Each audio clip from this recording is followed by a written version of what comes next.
YouTube, Facebook, what's going on? Oh, I didn't even have my mic on. YouTube, Facebook, what's going on, man? Hey, do me a favor real quick, man, before we get started, man. Go ahead and uh if you're looking at me on YouTube, go ahead and subscribe. Make sure you hit that subscribe button. Give me a thumbs up really quick, man. That helps with the algorithm. And what I'm saying? Make sure you subscribe. If you're watching from Facebook, man, it'd be real dope if you go on and jump on YouTube. Do the same thing. Make sure you subscribe, hit that like button, and watch me from YouTube. But uh game one for the Warriors and game one for the Bucks Celtics is in the books.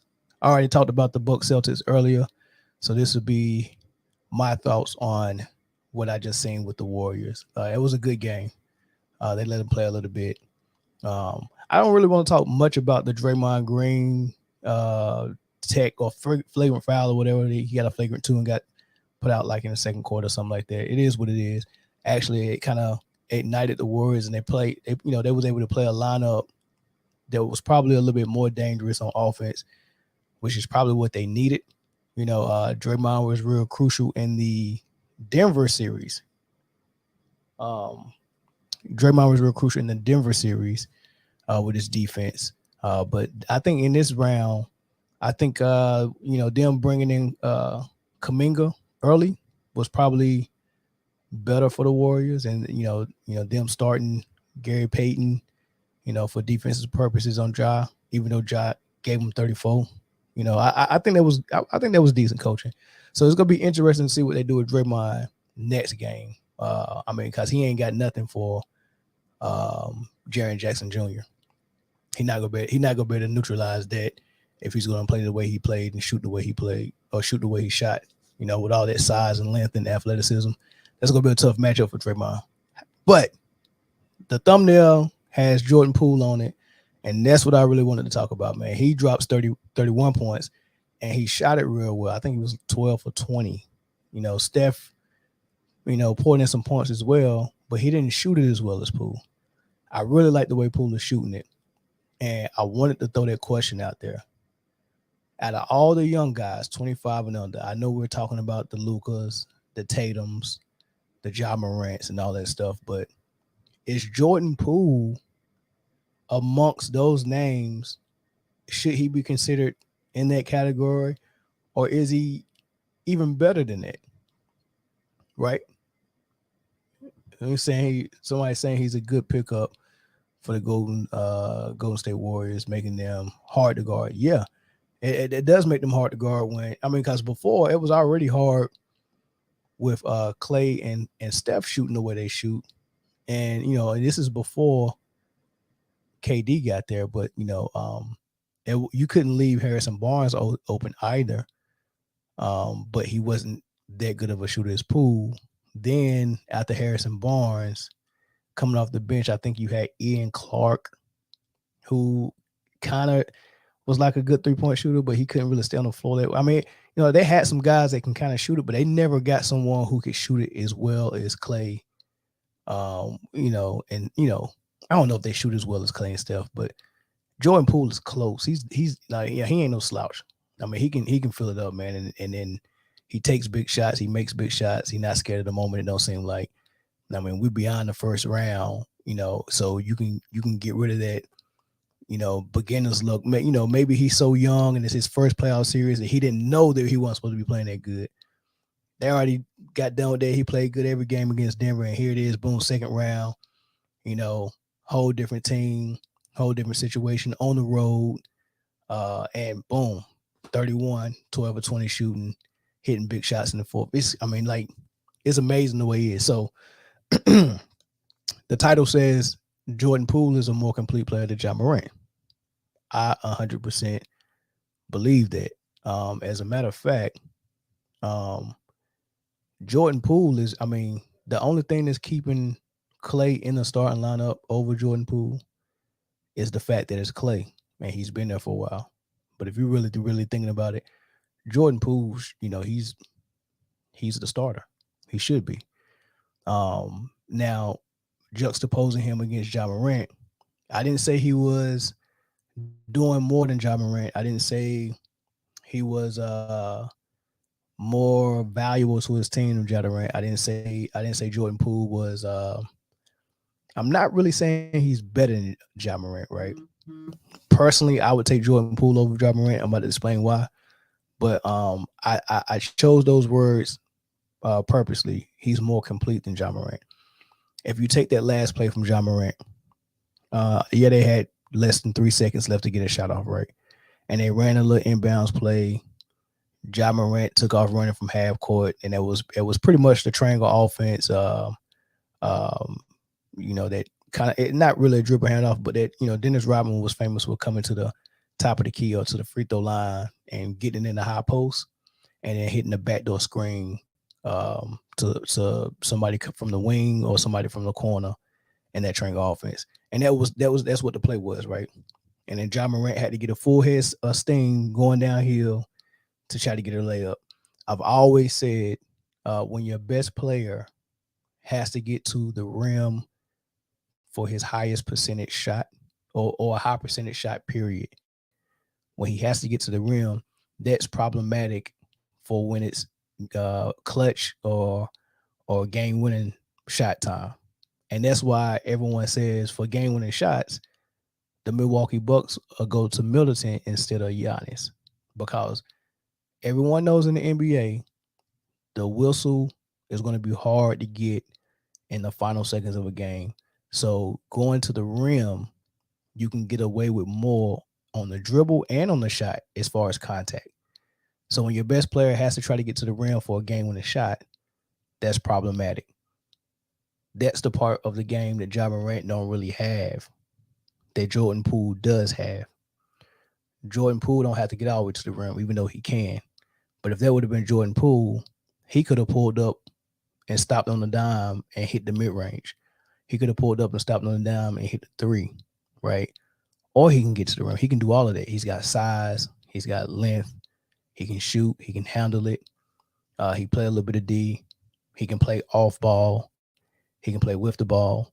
And right now, what you get out of Ja Morant is mostly playing with the ball, playing fast, and getting to the rim. And he can hit the three if you back off of him 5 feet, just like Giannis.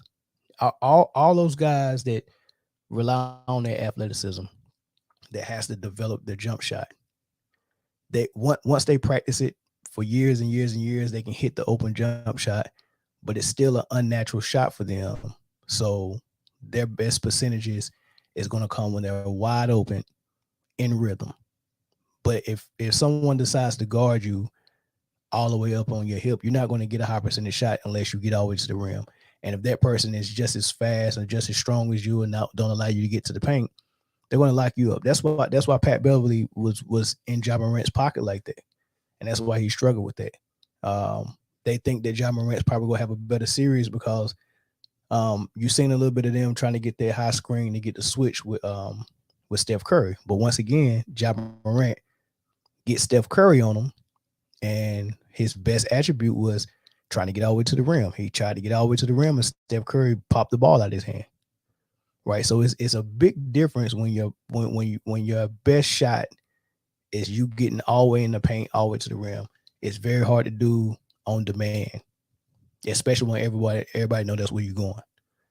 Everybody know when you're not a natural shooter, you're more than likely not going to take a jump shot for a game winner. You're going to go to what you know, which is that layup, right? So it's gonna be interesting to watch this series, see how many other games gonna be close, and then see what type of shots that Ja Morant gets when the game is close. Because if he think he go get game winning layups, you got another thing coming, man. So with Jordan Poole, on the other hand, golly, man, is he gonna keep playing like this the whole playoffs? I mean, we really gonna have to put him in some good company, man. We really got to put him. I'm gonna be honest with you right now. I'm thinking about all the guys that's 25 and under. Let's just go the wings, the guards. Like I said, Luka, Tatum, Ingram, Morant, Poole, DeJounte Murray, LaMelo Ball, Trey Young, Can't think of all of them, but I'm thinking the only people I'm putting ahead of Poole, and this not based on because I think Poole's ceiling is high. It's possible that he gets a chance with a team as a number one and he fails. But I think he can at least give me Bradley Beal level offense as a number one. And he might be better than Bradley Beal. Who knows? But I think he can give me Bradley Beal number one. And that's an interesting name because Bradley Beal admitted that when him and John Wall was together, even though he loved playing for him or playing with him, he wanted to see what he could do on his own. So, it wasn't like he wanted John Wall to be gone, but when he went down with the injury, he said that was his first opportunity to feel that pressure of a number one. And he said that it was eye-opening for him to realize how much pressure John Wall took off of him. So he said it took him a year to adjust almost. So Bradley Beal, yeah, I think he's ready. I think he can be a number one. Well, he is a number one, but he hasn't been a successful number one yet because he hasn't taken his team anywhere. But I think Bradley Beal is a decent number one, and I think Jordan Poole got that type of game, that type of mentality, that type of attitude. I think he'll be a number one somewhere. I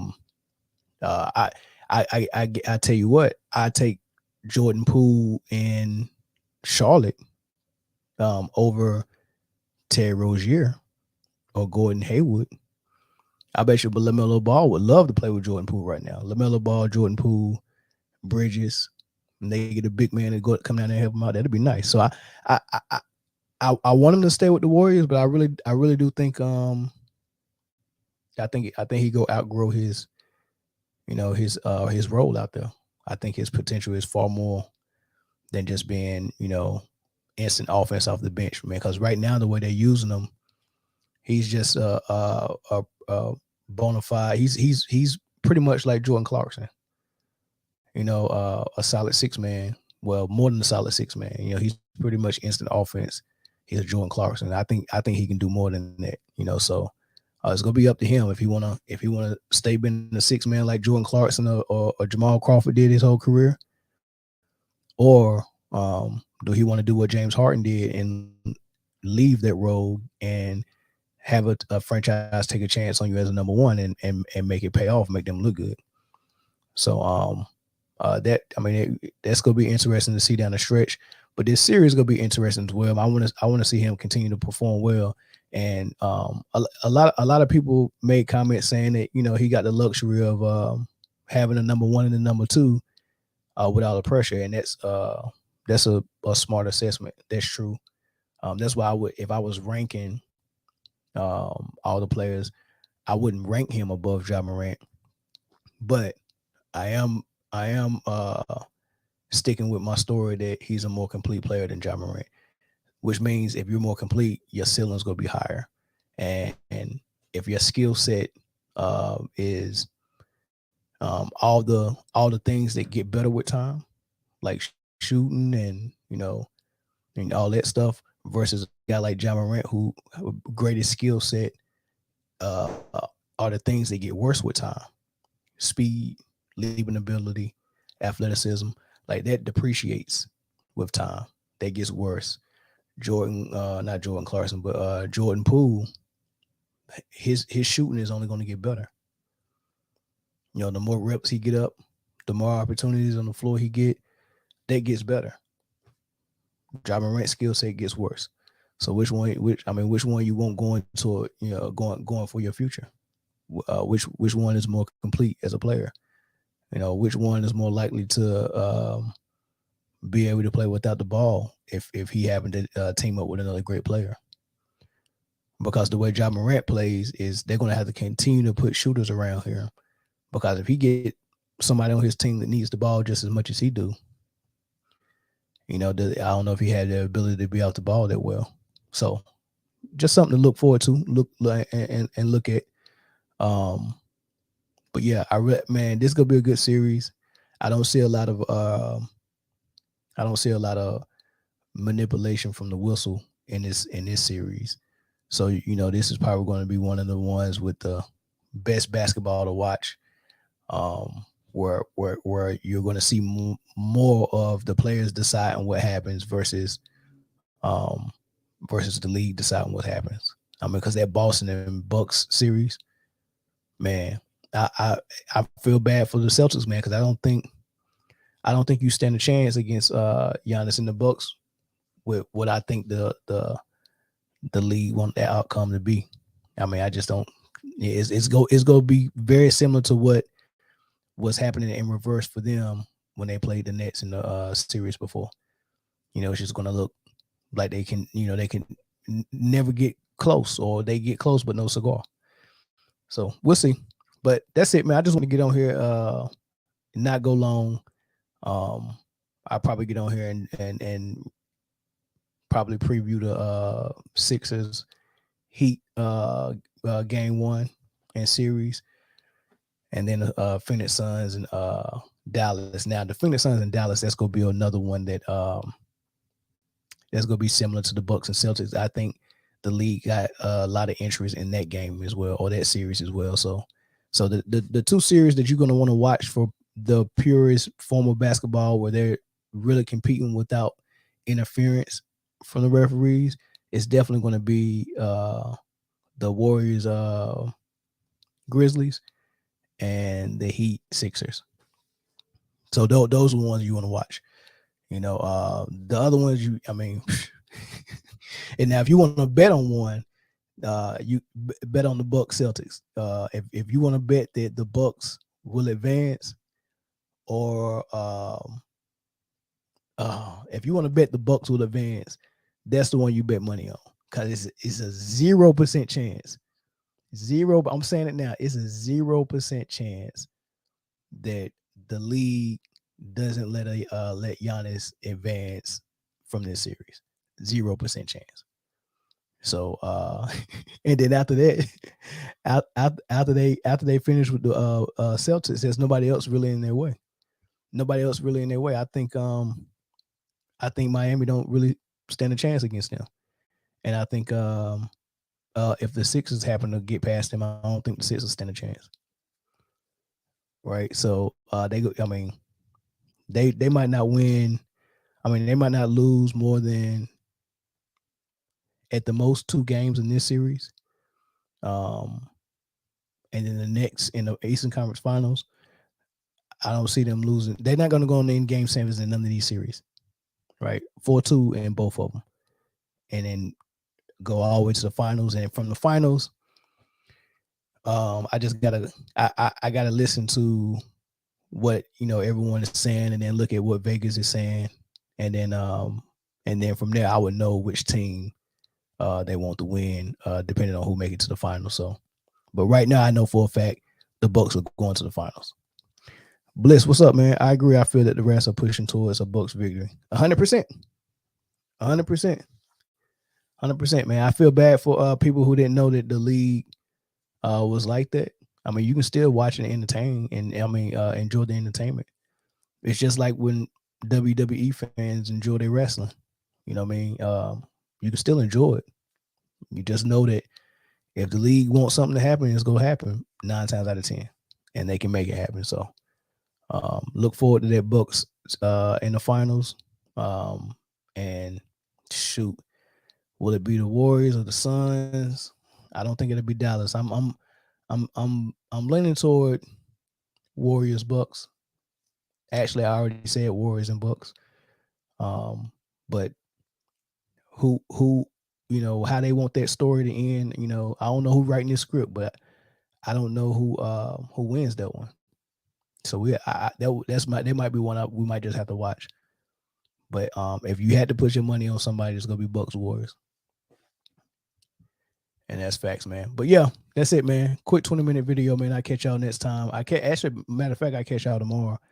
I definitely have a video coming up tomorrow, man. But until next time, peace. Make sure you subscribe as well on the channel. Make sure y'all bring some traffic over here and subscribe as well. So I want to get this thing popping the whole playoffs, man. And it's gonna be fun, man. We're gonna have a live panel and all that stuff on most of these post games. So I catch y'all next time. Peace.